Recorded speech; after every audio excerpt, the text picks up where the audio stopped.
ETF index mutual funds నేర్చుకుని stock మార్కెట్లో రాణించాలనుకుంటున్నారా? వెంటనే ఈ నెంబర్కి కాల్ చేయండి. నమస్కారం. కార్తీక పురాణం 24వ రోజు పారాయణలోకి వచ్చాం. బృందాదేవి మోహంలో కొట్టుకుపోతూ దుఃఖంలో మునిగి ఉన్నటువంటి మహావిష్ణువు ఆయన గురించి ముందు భాగంలో చెప్పుకున్నాం. ఇక్కడ యుద్ధరంగాల్లో ఏం జరిగిందో చెప్తున్నారు. అతిలోకమైన శివశౌర్యానికి చిన్నబుచ్చుకున్న జలంధరుడు పునః ఈశ్వరుని సమ్మోహింపచేయదలిచి మాయా గౌరిని సృష్టించాడు. ఒక రథంపై కట్టివేయబడి నిశుంభాది నిశాచరుల చేత వధింపబడుతూ ఉన్న ఆ మాయా గౌరిని చూశాడు శివుడు. పరమేశ్వరుడైనప్పటికీ మాయలో పడటం భగవంతుడికి కూడా జరుగుతుంది అప్పుడప్పుడు. ఈయనేమైంది, చూసి చూడంగానే ఉద్విగ్న మానసుడైన ఉగ్రుడు యుద్ధాన్ని, తన పరాక్రమాన్ని, కర్తవ్యాన్ని విస్మరించి ఉదాసీనుడుగా ఉండిపోయాడు.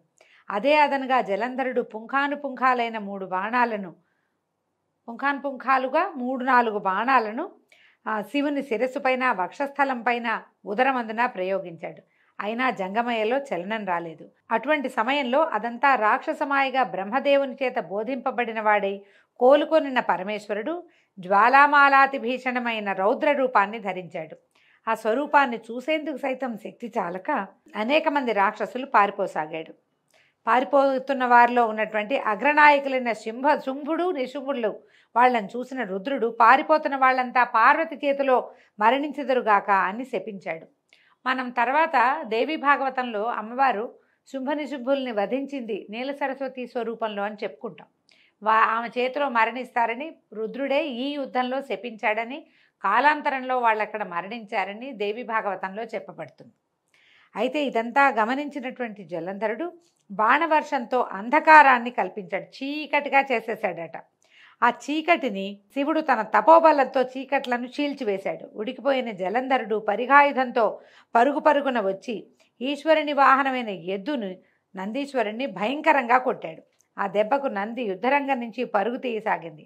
దానిని మళ్లించడం సాంబశివుని కూడా సాధ్యం కాలేదు. ఎక్కడ లేని కోపం వచ్చిందట పరమేశ్వరుడికి. వెనువెంటనే చక్రాయుధాన్ని ప్రయోగించాడు. భూమి ఆకాశాలను దహింపజేసే వేయగలిగేటువంటి వేగవంతమైన ఆ చక్రము చూపర్లను భయభ్రాంతులు చేస్తూ వెళ్ళి జలంధరుని తలని నరికి నేల మీద పడేసింది. అతని మొండెం నుంచి వెలువడినటువంటి మహాద్భుతమైన తేజస్సు ఈశ్వరునిలో లీనమైపోయింది. బ్రహ్మాది దేవతలందరూ సంతోషాంతరంగులు, అవనత శిరస్కులు అయ్యి ఆ చంద్రశేఖరునకు ప్రణమిల్లారు, స్తుతించారు, పరిపరి విధాలుగా కృతజ్ఞతలు చెప్పుకున్నారు. అనంతరము బృందామోహితుడై అడవులలో పడి అల్లాడిపోతున్న విష్ణువుని స్వస్థుని చేసే ఉపాయాన్ని కూడా అనుగ్రహించమని కోరగా అందుకు గాను పరాశక్తిని వేడుకోమని చెప్పి జయజయధానాల నడుమ సకలగణ సమేతుడై ఈశ్వరుడు కైలాసానికి వెళ్ళిపోయాడు. శివాజ్ఞ ప్రకారం దేవతలు మహామాయని ప్రార్థించడం మొదలుపెట్టారు. దేవతలు చేసిన మహామాయా స్తోత్రం అద్భుతమైనదటండి. అర్థం చెప్తున్నాను. ఈ మహామాయా స్తోత్రము అని గనక మనం సెర్చ్ చేసి వెతికి పట్టుకుని చదువుకోగలిగితే చాలా బాగుంటుందట. ఎక్కడా కూడా మనం తల్లకిందులయ్యే పరిస్థితి రాదు. అంటే ఒక్కొక్కసారి మనుషులం కదా, మనం రోజు మాయలోనే పడతాం, మనం ఉండేదే మాయలో.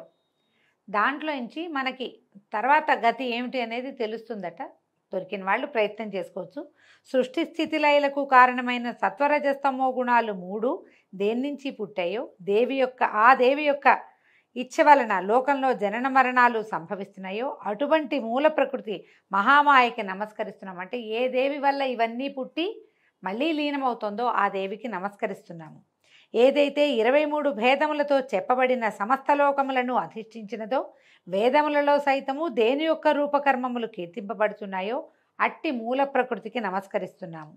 దేని యందు భక్తుడైన వాడు దరిద్ర మోహ భయ పరాభవాల్ని పొందడో, ఏదైతే తన భక్తుల యందు ఎడతగని ప్రేమ కలతో ఆ మూల ప్రకృతికి నమస్కరిస్తున్నాము. ఆయన ఇలా చెప్తున్నాడు అనమాట. ఈ దేవతలు చేసినటువంటి మూల ప్రకృతి స్తవాన్ని ఎవరైతే ఏకాగ్ర చిత్తంతో త్రిసంధ్యలు 3 కాలాల యందు పఠిస్తారో వాళ్ళు ఏనాడు దరిద్రాన్ని కానీ, భయాన్ని కానీ, మోహాన్ని కానీ, దుఃఖాన్ని కానీ, అవమానాన్ని కానీ పొందకుండా ఉంటారు. ఇక ప్రస్తుతంలోకి చెప్తున్నాడు నారదుడు.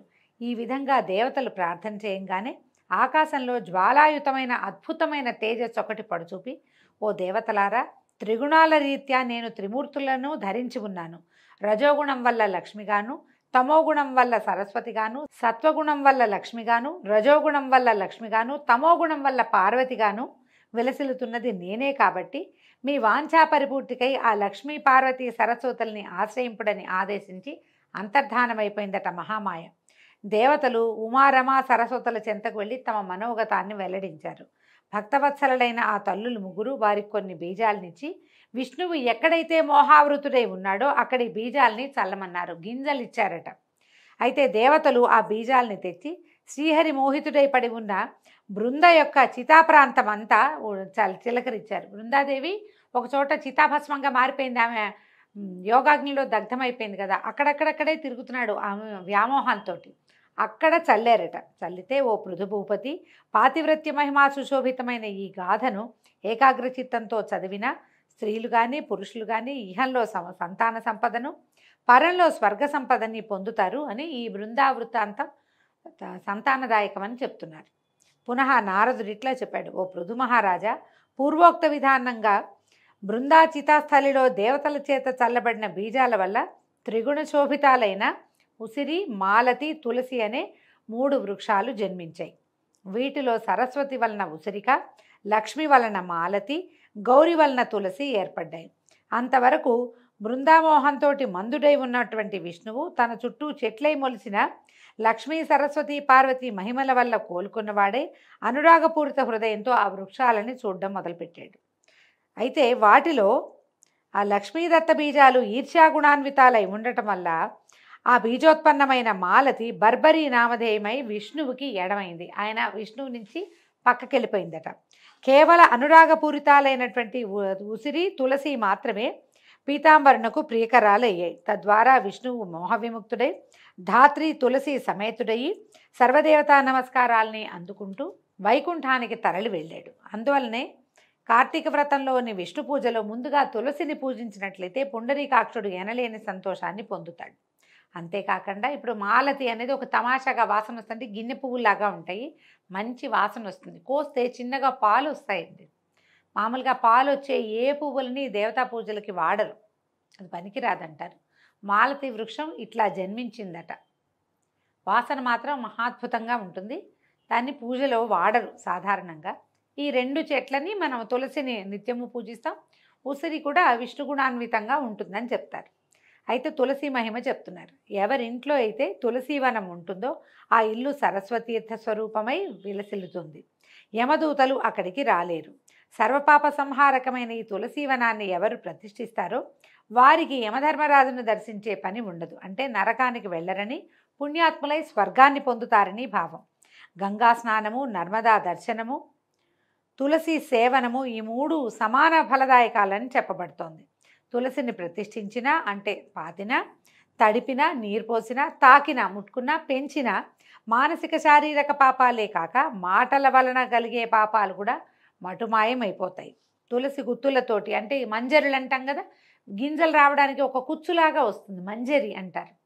ఆ మంజరితోటి, తులసి గుత్తులతోటి శివకేశవుల్ని అర్చించిన వాడు ఖచ్చితంగా మోక్షాన్ని పొందుతాడు అంటంలో ఎటువంటి సందేహం లేదు. పుష్కరాది తీర్థాలు, గంగాది నదులు, విష్ణువాది దేవతలు తులసి దళాలలో నివసిస్తూ ఉంటారు. ఎన్ని పాపాలు చేసిన వాడైనా సరే, ఎవడైతే శరీరానికి తులసి మట్టిని పూసుకుని మరణిస్తాడో అటువంటి వాణిని చూసేందుకు యముడు కూడా భయపడతాడు. అటువంటి వాడు విష్ణు సాయుధ్యాన్ని పొందుతున్నాడంటాము సత్యము సత్యము, ముమ్మాటికి సత్యం. తులసి చెట్ల యొక్క గంధాన్ని ధరించే వాడికి పాపాలు కొంచెం కూడా అంటావు. తులసీవనపు నీడలో పితృశ్రార్థం చేసినట్లయితే అది పితరులకు అక్షయ పదాన్ని ఇస్తుంది. అదేవిధంగా ధాత్రి వృక్షం అంటే ఉసిరి చెట్టు గురించి చెప్తున్నారు. ఉసిరి చెట్టు నీడన పిండ ప్రదానం చేసిన వారి పితరులు నరకలోకంలోంచి విముక్తులవుతారు. ఎవడైతే తన శిరస్సు పైన, ముఖమందున, దేహమందున, చేతులందున ఉసిరి పండును ధరిస్తాడో వాడు సాక్షాత్తు విష్ణు స్వరూపుడని తెలుసుకోవాలి. ఎవరి శరీరంపై ఉసిరిక ఫలము, తులసి, ద్వారకోద్భవమైనటువంటి మృత్తిక ఉంటాయో నిస్సందేహంగా వాడు జీవన్ముక్తుడేనని తెలుసుకో. ఉసిరి పళ్ళని, తులసి దళాన్ని కలిపిన జలాలతో స్నానమాడిన వాడికి తక్షణమే గంగా స్నాన ఫలం లభిస్తుంది. ఉసిరి పత్రితో కానీ ఫలాలతో కానీ దేవతా పూజ చేసిన వాడికి ముత్యాలతోనూ, మాణిక్యాలతోనూ, బంగారంతోనూ ఆరాధించిన ఫలం ప్రాప్తిస్తుంది. అందుకని మనకేం చెప్తారండి, కార్తీక మాసంలో ఉసిరి పళ్ళు దానం చేయండి అంటారు. నిజానికి విరివిగా విస్తారంగా ఉసిరి రాదు, చిన్న చిన్న కాయలు ఉంటాయి, లేతవి. మనకి ఎప్పుడు వస్తాయి ఇవి? మహాశివరాత్రి సమయంలో ఫిబ్రవరి వచ్చేసరికి కానీ మనకి ఉసిరికాయలు గైరుగా బలమైన పండు రాదు. ఇప్పుడు లేత పండు దానం చేస్తే అంత విశేషమైన ఫలితం లభిస్తుందని చెప్పలేమండి. ఈ సమయంలో లభించేవైతే మనకి ఏమంటారు హైబ్రిడ్ కాయలే కనిపిస్తాయి. కానీ తులసి మంచిదని చెప్తాది, ఉసిరి మంచిది అని చెప్తున్నారు అంతే. సూర్యుడు తులాగతుడైన కార్తీక మాసంలో చేయబడే యజ్ఞయాగాదులు తీర్థ సేవనాలు విశేష ఫలితాలను ఇస్తాయి. సమస్త దేవతలు మునులు కూడా ఈ కార్తీక మాసంలో ఉసిరి చెట్టుని ఆశ్రయించుకుని ఉంటారు. అందుకని మనకి విశేషంగా ఏం చెప్తారు, ఈ సమయంలో చేసేటువంటి వనభోజనము ఖచ్చితంగా ఆ వనంలో ఎక్కడైతే భోజనం చేస్తామో అక్కడ ఉసిరి చెట్టు ఉండాలి. ఉసిరి చెట్టు పాదాల దగ్గరే మనం చెట్టు నీడనే సాలగ్రామార్చన చేసుకోవాలి, విష్ణు ఆరాధన చేసుకోవాలి, శివాభిషేకం చేసుకోవాలి, సాలగ్రామ దానం చేయాలి. ఆ చెట్టున్న వనంలోనే మనం భోజనాలు చేయాలి. ఇలాంటివి హరిభజన చేయటము ఇవన్నీ విశేషంగా చెప్తారు. మన అవకాశాన్ని బట్టి తప్పకుండా జరుపుకోవచ్చు. ఈ నెల ఏ నెలలో అయినా సరే ఎవడైతే ద్వాదశి నాడు తులసి దళాలను కార్తీక 30 రోజుల్లోనూ ఉసిరిక పత్రిని కోస్తాడో వాడు నింద్యాలైన నరకాలనే పొందుతాడు. అంటే ఏమిటి, కార్తీకంలో ఉసిరి పత్రి కోయకూడదు అని చెప్తుందండి పురాణం. కోయకూడదు. పైగా ద్వాదశి రోజున కూడా తులసి దళాలు కోయకూడదట. మిగిలిన అన్ని రోజుల్లో పర్వాలేదు కానీ ద్వాదశి నాడు తులసి దళం కోయొద్దు, ఇదొకటి.